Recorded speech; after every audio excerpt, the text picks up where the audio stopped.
एक आदमी जो लुंगी पहनकर चप्पल में घूमकर गांव की एक चाय की दुकान से 15,000 करोड़ की कंपनी चला रहा है। ये कोई फिल्म की स्क्रिप्ट नहीं है, ये कहानी है हमारे श्रीधर वेम्बुजी की और उनकी कंपनी जोहो की। एक ऐसी इंडियन कंपनी जिसके सॉफ्टवेयर को दुनिया भर में 10,000 करोड़ से ज़्यादा लोग यूज़ कर रहे हैं। एक ऐसी इंडियन कंपनी जो हर साल $1 बिलियन यानी 8,000 करोड़ से ज़्यादा का रेवेन्यू बनाती है। और सबसे हैरान करने वाली बात, इस कंपनी ने आज तक बाहर से ₹1 का भी फंडिंग नहीं उठाई है। तो सवाल ये है कि जब इंडिया के बड़े बड़े स्टार्टअप हजारों करोड़ों का लॉस कर रहे हैं, फंडिंग के लिए इधर उधर भटक रहे हैं, तो ये आदमी अमेरिका के प्रेसिडेंट यूनिवर्सिटी से पढ़कर सिलिकॉन वैली की हाई पेइंग जॉब छोड़कर तमिलनाडु के एक छोटे से गांव मठलामपुरी में बैठकर आखिर ऐसे क्या कर रहा है, और आखिर कैसे इसने एक ऐसी कंपनी खड़ी कर दी जो सीधा सीधा गूगल और माइक्रोसॉफ्ट जैसी $ट्रिलियंस जायंट को उनकी ही गेम में टक्कर दे रही है। ये सिर्फ एक कंपनी की कहानी नहीं है, ये कहानी है इंडिया के रेवोल्यूशनरी ब्लूप्रिंट्स की। आज इस वीडियो में हम उन सवालों के जवाब ढूंढेंगे जो इंडिया के बड़े बड़े बिजनेस एक्सपर्ट को भी परेशान कर रहे हैं। तो सबसे पहले सवाल पे आते हैं, बिना किसी फंडिंग के, बिना किसी आईपीओ के जोहो ने इतना बड़ा सॉफ्टवेयर एम्पायर कैसे बना लिया? इनका सीक्रेट बिजनेस मॉडल क्या है जिसे कोई कॉपी नहीं कर पा रहा? तो दूसरे सवाल पे आते हैं, क्यों एक मल्टी बिलियनर फाउंडर अपनी कंपनी को बेंगलोर या गुड़गांव जैसे टेक हब से नहीं बल्कि एक गांव से चला रहा है? क्या ये कोई मार्केटिंग स्ट्रैटेजी है या कोई इसके पीछे एक बहुत बड़ी सोची समझी स्ट्रैटेजी है जो इंडिया का फ्यूचर बदल सकती है?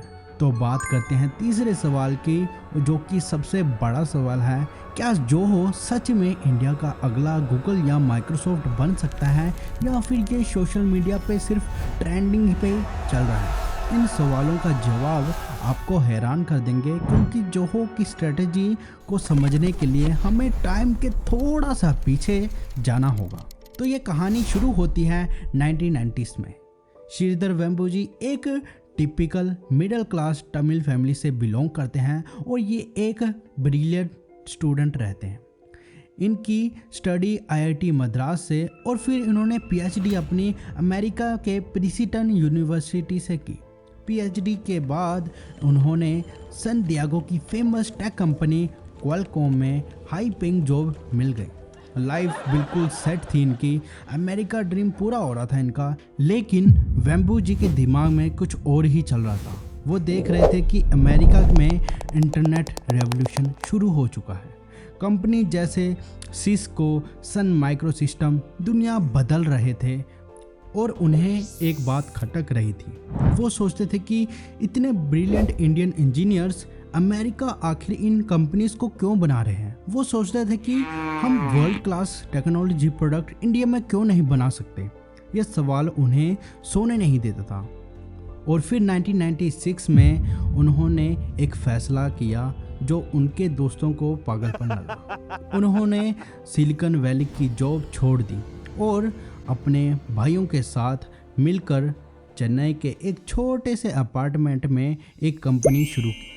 नाम था एडवेंट नेट। उस टाइम इंडिया आईटी सर्विस का हब बन रहा था। कंपनी जैसे इन्फोसिस, टीसीएस, विप्रो अमेरिका और यूरोप की कंपनीज के लिए सॉफ्टवेयर मेंटेनेंस का काम कर रही थी। सर्विस बेस्ड मॉडल था, पैसा सेव था, रिस्क कम था। लेकिन वेम्बुजी को सर्विस नहीं प्रोडक्ट बनाना था, एक ऐसी चीज़ जो वो खुद डिज़ाइन करें, खुद बनाएं और पूरी दुनिया को बेचें। उन्होंने एक बहुत ही अच्छा सा निच चुना जो था नेटवर्क मैनेजमेंट सॉफ्टवेयर। उनका प्रोडक्ट था वेब एनएमएस, एक ऐसा सॉफ्टवेयर जो टेलीकॉम कंपनीज को उनके नेटवर्क इक्विपमेंट मैनेज करने में हेल्प करता था। ये एक मास्टर स्ट्रोक था। उन्होंने एक ऐसी प्रॉब्लम सॉल्व की जिसके लिए बड़ी बड़ी कंपनीज आगे आकर पैसा देना शुरू कर दी। सिस्को, मोटोरोला, ल्यूसेंट जैसी जायंट उनके कस्टमर बन गए थे।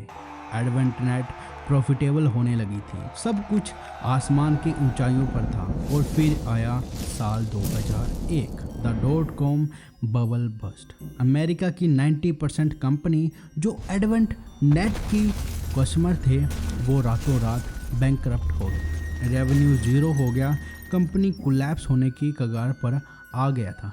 Fire them!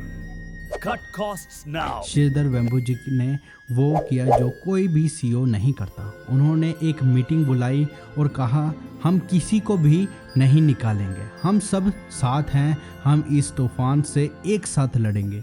ये जोहो के कल्चर का फाउंडिंग मोमेंट था। वेम्बुजी ने समझा कि उनकी सबसे बड़ी गलती थी एक ही प्रोडक्ट, एक ही मार्केट पर डिपेंड रहना। उन्होंने फैसला किया कि अब से एडवेंटनेट एक प्रोडक्ट नहीं बल्कि मल्टीपल प्रोडक्ट्स बनाएगी।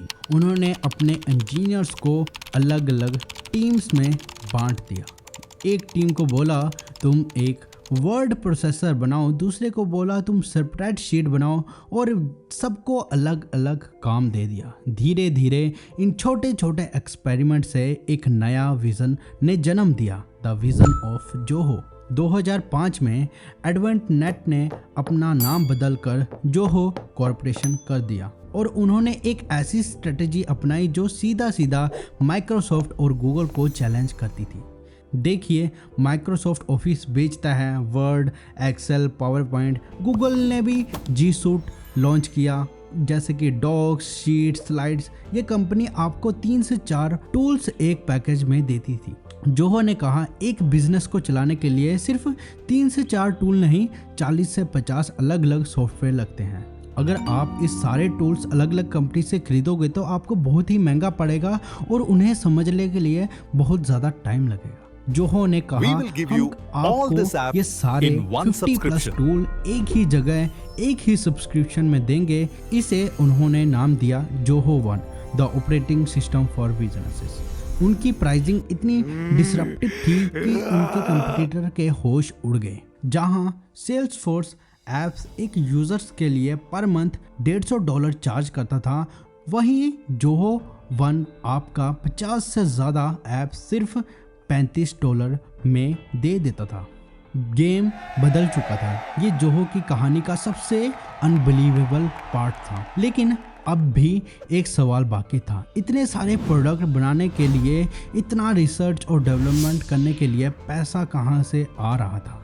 जब श्रीधर वेम्बुजी से पूछा गया कि आपने फंडिंग क्यों नहीं ली, तो उन्होंने कहा, When you take money from a venture capitalist, you are no longer the master of your own destiny. उनका फॉर्मूला सिंपल था, लेकिन एग्जीक्यूट करना उतना ही मुश्किल।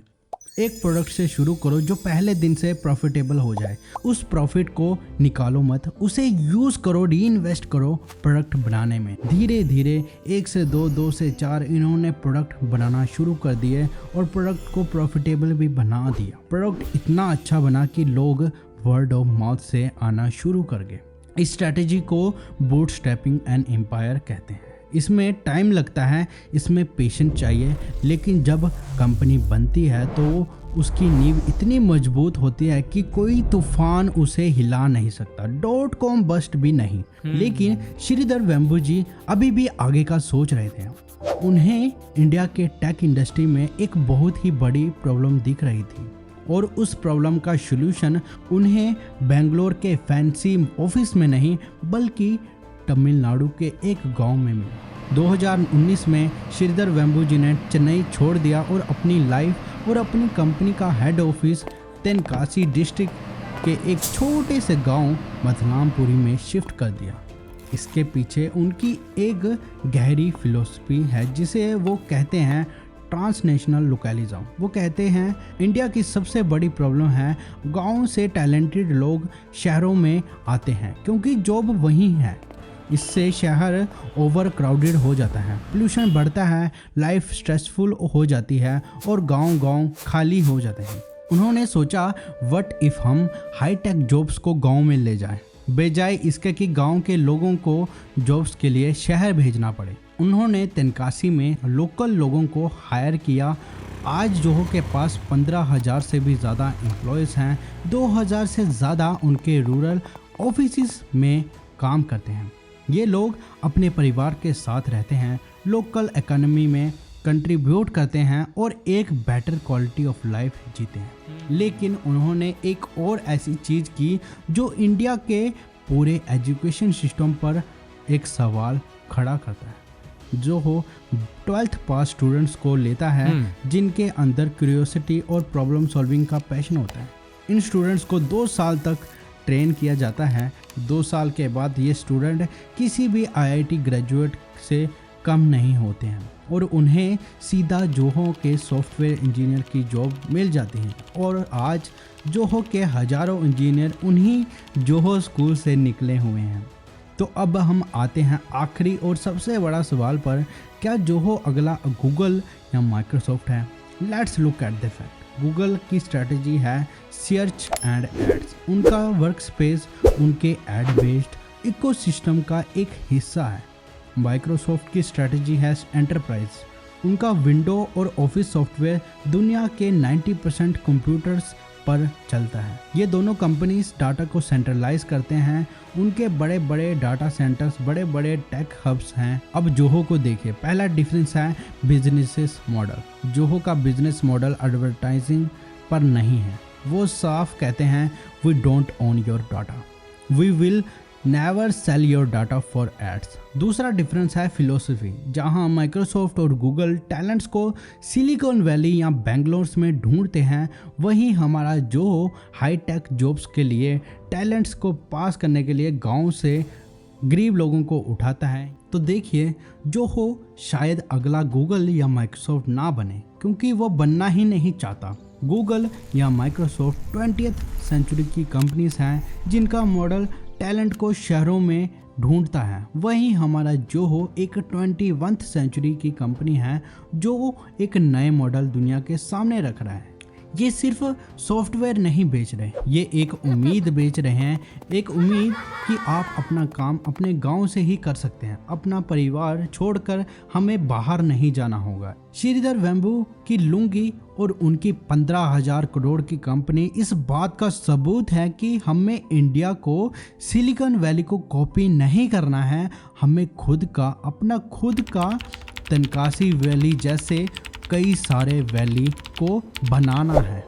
अपने विचार नीचे कमेंट में ज़रूर बताएं। अगर आपको ये कहानी इंस्पायरिंग लगी तो इस वीडियो को लाइक करें और शेयर करें। और ऐसी और डीप डाइव स्टोरीज के लिए हमारे चैनल को सब्सक्राइब करना ना भूलें। धन्यवाद। जय हिंद, जय भारत।